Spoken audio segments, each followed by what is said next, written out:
அடியா சமச்சா வாங்கி தந்த மல்லியப்பு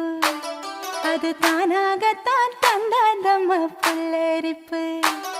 அடியா சமச்சா வாங்கி தந்த